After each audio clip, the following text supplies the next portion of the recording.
Hello, so today I want to talk to you guys about gut health, why it matters, and why it's so important to your overall health. So I'm a mom to 3 boys, and when my second son was born, my oldest was only a year and a half, but he was unable to come to the hospital because he was so sick. So that was heart-wrenching for me because obviously I wanted our new family of 4 to be together during that exciting time, but it also marks in my mind the start of this 2-year journey we had to go on with him to get him better. So my son had these random issues where he would have fevers and skin abnormalities and rashes and just crazy things going on that we didn't really have an answer for or a reason for. They were very random. They weren't happening all the time, sometimes only once or twice a year. But then it quickly moved into him having some lung issues and then some even more significant skin issues, eczema that wasn't there just when the fevers were present. So it was kind of starting to slowly progress and get worse and worse to the point where he was bleeding and it was really bothering him. So about the same time, I was in my health coaching program and I was learning about the world of functional medicine and integrative health. And there is nothing wrong with conventional medicine. We need it. I worked in it for over a decade, but I knew that wasn't what was going to heal my son at this point. So if I would have just not been in this program and not known the things that I know now, I probably would have just ended up at my pediatrician's office and left with a prescription for a steroid cream. So functional medicine's goal is really to get to the root cause of issues. And oftentimes those root causes have something to do with inflammation.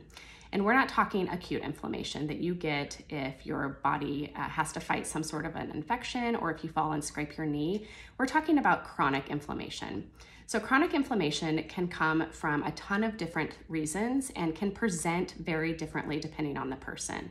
So in my son's case, he was having lung issues and skin issues, but you may have headaches, you may have mood disorders, joint pain, a whole very different list of things. And again, it's very unique to you. So the goal is really to figure out what is going on to cause your body to be in this chronic inflammatory reaction. And so oftentimes for little people, that is their environment. So it could be the things that they're exposed to in their home, the things that out and about in their world. It could be the foods they're eating. So the things I want to encourage you to do are just start to have awareness.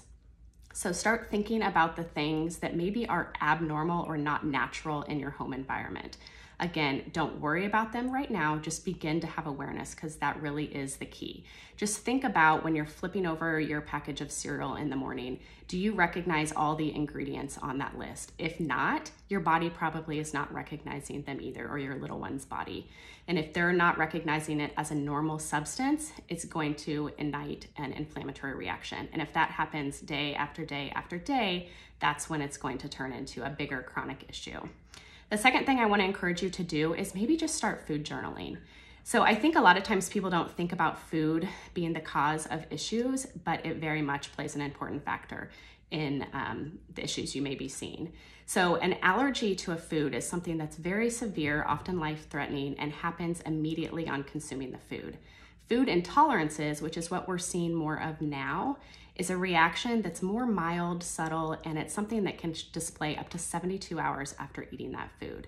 So if you just start journaling the foods you or your kiddos are eating and trying to connect some of the dots, you'll probably open up your eyes and get some answers.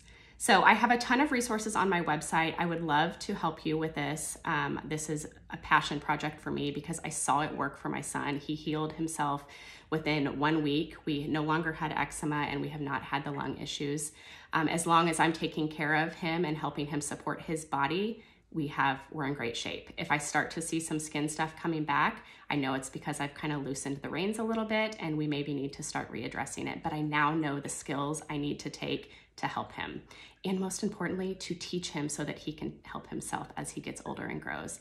So anyway, let me know if you guys have any questions. I hope you found this helpful and I'll talk to you later.